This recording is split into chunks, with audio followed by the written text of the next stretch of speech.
A principal derrota que o Moro aplicou no Bolsonaro neste episódio do Ministério da Justiça não foi ele ter impedido de o Bolsonaro dividir aquele ministério juntamente com a criação de um outro, o Ministério da Segurança, justamente para esvaziar o Moro. Foi que o Moro se infiltrou e dividiu a militância bolsonarista, principalmente nas redes sociais.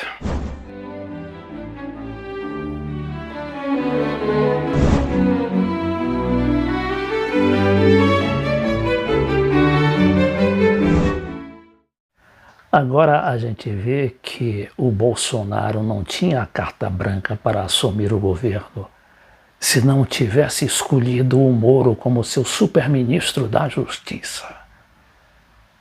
A gente sabe e via aquele conluio do Moro com o Paulo Guedes, que é outro interventor do mercado no governo Bolsonaro.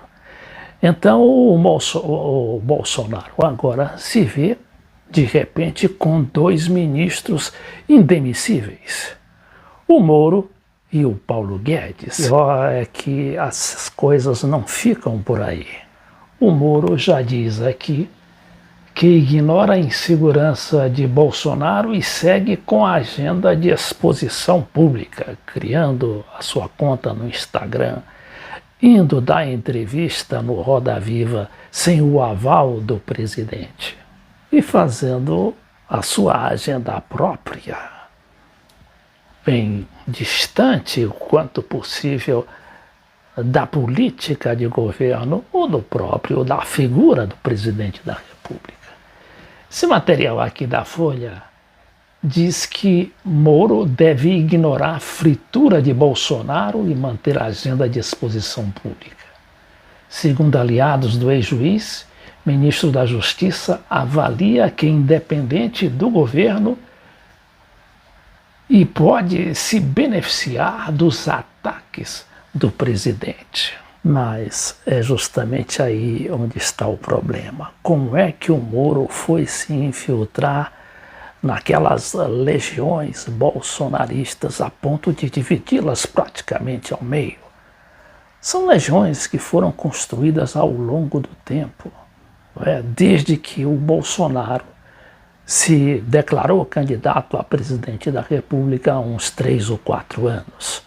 Pacientemente construiu aquela rede na internet que acabou lhe dando a vitória para a presidência da República. Aqui a gente nem fala nas fake news, porque veio por acaso e veio justamente porque ele era forte. Era forte como candidato a presidente da República, ou como dizia o Brizola naquela época, ele teria luz própria, independente dos grandes poderes econômicos, da Globo, dos bancos ou das transnacionais. Era uma força própria. Era. Porque, pelo visto, ela está dividida justamente pelo pessoal do Moro. É outro mistério também esta capacidade do Moro de mobilizar as redes sociais, porque ele não tem nenhuma tradição e a sua equipe é uma equipe de burocratas que não dava muita bola para a internet só agora, mas só que as pessoas esquecem que o Moro está respaldado justamente por aquele poder econômico e aí sim.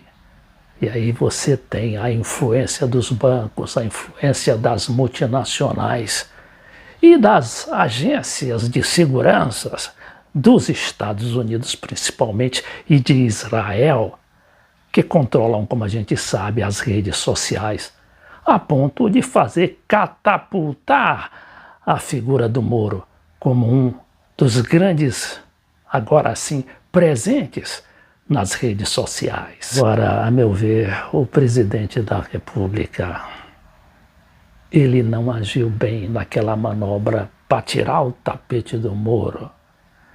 Aquela manobra que consistiu na reunião dos secretários de segurança, quando ele conseguiu uma moção para defender a divisão do Ministério em Ministério da Justiça e Ministério da Segurança. Por quê? Porque o presidente já deveria ter feito aquele ato de divisão do Ministério.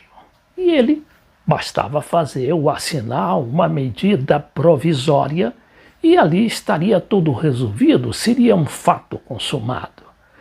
Mas no momento em que ele anunciou aquela intenção de dividir o ministério, aí a casa caiu sobre ele, porque ele não teve como reagir.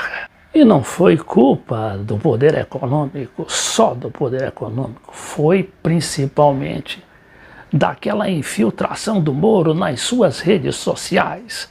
Aquele pessoal bolsonarista parecia mais morista do que bolsonarista, sobretudo quando ficou do lado do Moro e não do lado do Bolsonaro.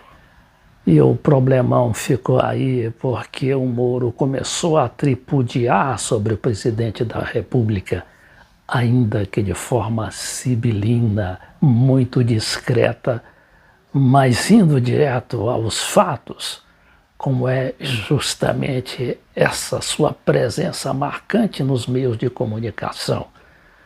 Porque é lá na Globo, na Folha também, no Estadão, justamente porque tem o apoio do mercado. O Moro pretende continuar a influir politicamente não só sobre o governo, mas principalmente sobre a corrida sucessória de 2022, que vem aí, como a gente sabe, com a direita muito dividida e a esquerda cada vez mais pendendo para o Lula.